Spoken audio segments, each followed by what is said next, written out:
Hello everyone, आप सभी का मैथ्स एक्सप्रेसो में स्वागत है। क्वेश्चन नंबर 9 में आपको दे रखा है इन फिगर। तो फिगर आपको इस क्वेश्चन नंबर 9 के लिए ऑलरेडी दे रखा है। तो पहले हम फिगर जो जैसा जैसा दे रखा है पहले प्लॉट करते हैं, फिर उसका एक्सप्लेनेशन करते हैं। तो क्वेश्चन नंबर 9, ट्राइंगल, आपको एक सर्कल दे रखा है। तो पहले आपने एक सर्कल ड्रॉ किया, यहाँ पर एक डायामीटर दे रखा है पी क्यू, तो आपने डायमीटर ड्रॉ किया। ओ आपका सेंटर है।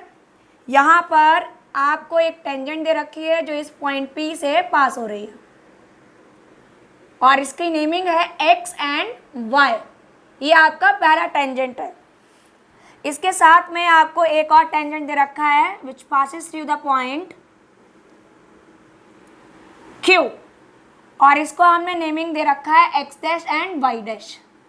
अब एक तीसरा पॉइंट सी आपके सर्कल पर लाई कर रहा है और यहाँ से भी हम एक टेंजेंट को ड्रॉ कर सकते हैं। ये आपका टेंजेंट इस तरह से दे रखा है ए और इसकी नेम है आपका बी और इसके साथ में ओ ए एंड ओ बी को ज्वाइन किया हुआ है।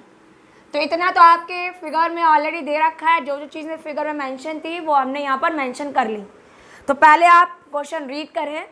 गिवन है X Y and X dash Y dash are two parallel tangents. Parallel क्यों है? क्योंकि क्लियर था क्वेश्चन नंबर 4 में हमने यही वेरीफाई किया था कि जब आपका डायमीटर के एंड पॉइंट से टेंजेंट पास हो तो वो आपस में पैरेलल होती हैं। तो यहाँ पे ऑलरेडी पैरेलल दे रखा है। इसके बाद में आपसे बोला गया है कि आपका एक और टेंजेंट है ए बी जो सी पॉइंट से पास हो रहा है। आपको प्रूव करके दिखाना है कि एंगल ए ओ बी आपका 90 डिग्री होगा। तो आपको इस एंगल को 90 डिग्री प्रूव करके दिखाना है। तो इसके लिए हम क्या करें? तो हमने सबसे पहले लिखा कि हमें क्या क्या चीज़ गिवन है। तो आपने लिखा X Y, X dash Y dash and A B are tangents. तो आपको यहाँ पर 3 टेंजेंट्स गिवन है। इसके साथ में आपको दे रखा है कि जो एक्स वाई टेंजेंट है वो आपका एक्स डैश वाई डैश के पैरेलल है और पी क्यू क्या है आपका डायामीटर। तो ये सारी चीज़ें आपके फिगर के लिए ऑलरेडी दे रखी हैं। तो हमने यहाँ पे जो कंडीशन दे रखी थी वो हमने नोट डाउन कर ली। अब आपको क्या प्रूव करना है? तो आपने लिखा है to prove angle A O B is equal to 90 degree. तो हमें इस एंगल को 90 डिग्री वेरीफाई करके दिखाना है। कैसे करें? तो इसके लिए अगर हम यहाँ देखें तो ये एंगल तो 90 डिग्री हो सकता है, इधर 90 होगा, लेकिन ये दोनों एंगल्स कैसे होंगे? आपस में पी ए और ओ पी का कोई रिलेशन नहीं है, लेकिन ए पी और ए सी आपका आपस में रिलेट कर रहे हैं। क्यों रिलेट कर रहे हैं? अगर ए आपका एक्सटर्नल पॉइंट लें तो ए पी और ए सी आपकी लेंथ ऑफ टेंजेंट्स हो गई। इसके लिए हमने यहाँ पे एक कंस्ट्रक्शन किया, हमने इस ओ और सी को ज्वाइन कर दिया। ठीक है, क्या किया? ओ सी को आपने ज्वाइन कर लिया। तो यहाँ पे हमने कंस्ट्रक्शन लिखा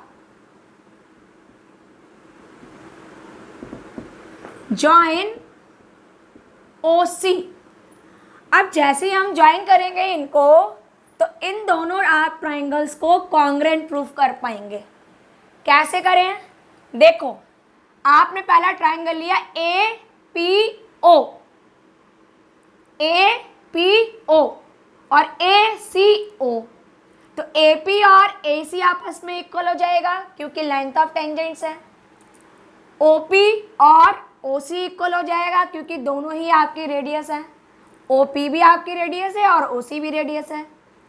क्यों रेडियस है? क्योंकि आपका पी पॉइंट सर्कल पे लाई कर रहा है और सी भी सर्कल पे लाई कर रहा है, तो सेंटर से उनकी जो डिस्टेंस होगी वो इक्वल टू रेडियस होगी।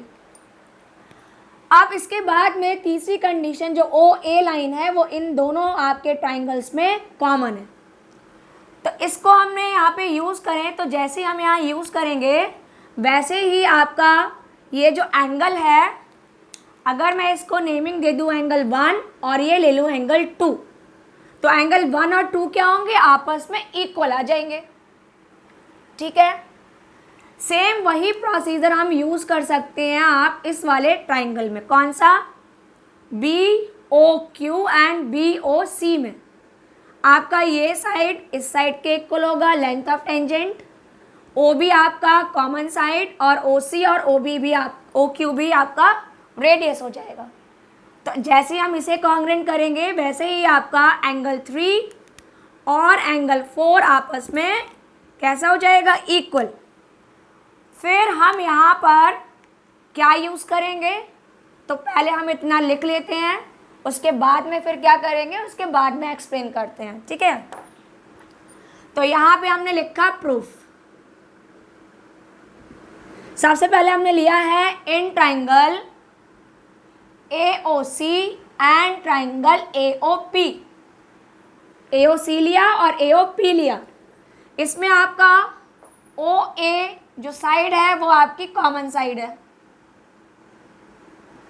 फिर आपका OC और OP ये आपकी दोनों ही रेडियस के इक्वल है। डन। थर्ड कंडीशन क्या हो गई आपकी, AP और AC आपस में इक्वल। तो AC is equal to AP because length of tangents are equal.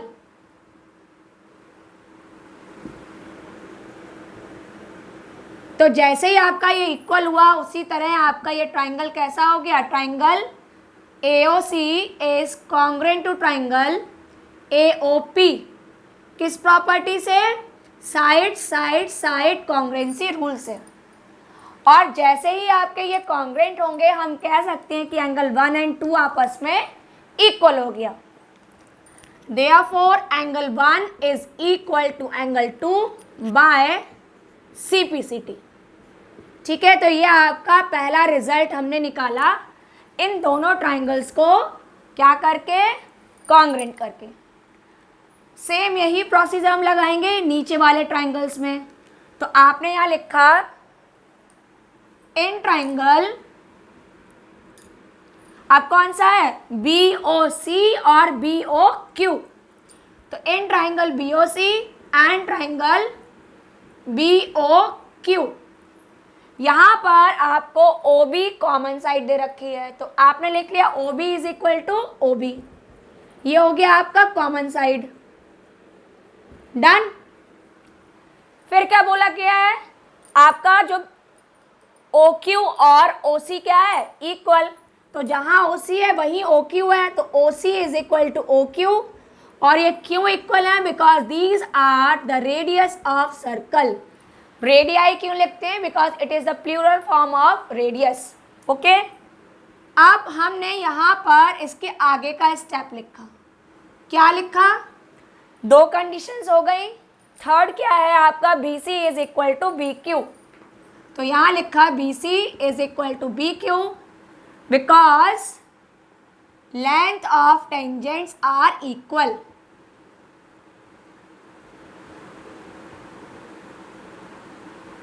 ठीक है, अब इसी तरह से आपका ये ट्राइंगल क्या हो गया, कॉन्ग्रुएंट हो गया। तो आपने लिखा therefore triangle BOC is congruent to triangle BOQ by side side side congruency rule. अब जैसे ही ये कॉन्ग्रुएंट हुआ तो आपका एंगल 3 एंड एंगल 4 आपस में इक्वल आ गया। तो आप यहाँ लिख सकते हैं therefore angle 3 is equal to angle 4 by CPCT। और ये हो गया आपका सेकंड रिजल्ट। अब आपको ये दे रखा है कि आपको तो सिर्फ AOB निकालना है। मीन्स अगर हम ये वेरीफाई कर पाएँ कि 2 और 3 एंगल्स का सम 90 है तो फिर आपका आंसर प्रूफ हो जाएगा। तो कैसे करें, तो आपको यहाँ पे गिवन है POQ डायामीटर है। डायामीटर मीन्स एक straight line segment. Line segment क्या होता है, द पार्ट ऑफ लाइन। तो इसके लिए हम यहाँ पर लीनियर पेयर प्रॉपर्टी को यूज़ कर सकते हैं। तो यहाँ पर हमने यूज़ किया बाय लीनियर पेयर एक ही पॉइंट पर जितने भी एंगल्स फॉर्म हो रहे हैं उन सबका सम 180 डिग्री होगा। तो आपने लिखा angle 1 plus angle 2 plus angle 3 plus angle 4 और ये कितना हुआ 180 डिग्री। अब हमें चाहिए 2 और 3, 1 एंड 4 आपके पास में एक्स्ट्रा आ रहे हैं। तो हमने क्या किया, जो आपने रिजल्ट्स निकाले हैं यहाँ से ये वैल्यू यहाँ पर यूज़ कर ली। तो क्या रखना है 2, 3, तो 1 को रिप्लेस करेंगे 2 से और 4 को रिप्लेस करेंगे 3 से। तो आपने जैसे ही वैल्यू पुट किया तो एंगल 1 कितना हो गया एंगल 2, एंगल 2 पहले से ही है, एंगल 3 को बचाना है, एंगल 4 को चेंज किया तो ये भी हो गया एंगल 3 और ये हो गया इक्वल टू 180 डिग्री। अब अगर हम यहाँ पे देखें तो इन दोनों आपके जो एंगल्स हैं वो कैसे हो गए, डबल हो गए। और जैसे ही डबल हुए आप क्या करोगे, यहाँ पे ट्वाइस ऑफ कितना हो गया, 2 बार एंगल 2 है और 2 ही बार एंगल 3 है और ये हो गया आपका 180 डिग्री। इस 2 से हम इस 180 डिग्री को डिवाइड कर सकते हैं। तो आपका एंगल 2 प्लस एंगल 3 कितना आया, 2 से आपने 180 डिवाइड किया और ये हो गया आपका 90 डिग्री। 90 डिग्री आ गया। अब चेक करते हैं फिगर को, एंगल 2 एंड 3 मिलकर क्या बना रहा है, AOB फॉर्म करता है। तो यहाँ से ये क्लियर हो गया, that's why angle AOB is equal to 90 degree. तो ये लीजिए आपका रिजल्ट आ गया। क्या किया आपने, कंस्ट्रक्शन किया, OC को ज्वाइन किया, इस वाले ट्राइंगल को इसके साथ कॉन्ग्रुएंट किया। कैसे, साइड से, क्योंकि ये साइड इसके इक्वल है, ये साइड इसके इक्वल है बिकॉज ऑफ रेडियस, ये लेंथ ऑफ टेंजेंट है और ये कॉमन है। जैसे ही आपने ये कॉन्ग्रुएंट किए वैसे ही आपने ये देखा कि रिजल्ट्स में एंगल का रिलेशन इक्वल आने लग गया। ये एक ही लाइन पे 4 एंगल्स हैं तो सबका सम 180 होगा। 2 एंगल्स आपस में इक्वल हैं, उनकी वैल्यूज उसमें लगा ली, आपके पास सिर्फ 2 एंगल्स रह गए और उनका सम कितना आ गया, हाफ ऑफ 180 और आपका रिजल्ट इस वजह से प्रूफ हो गया एंगल 90 डिग्री। तो ये हो गया आपका क्वेश्चन नंबर 9 कंप्लीट और ये आपके लिए बहुत इंपॉर्टेंट है।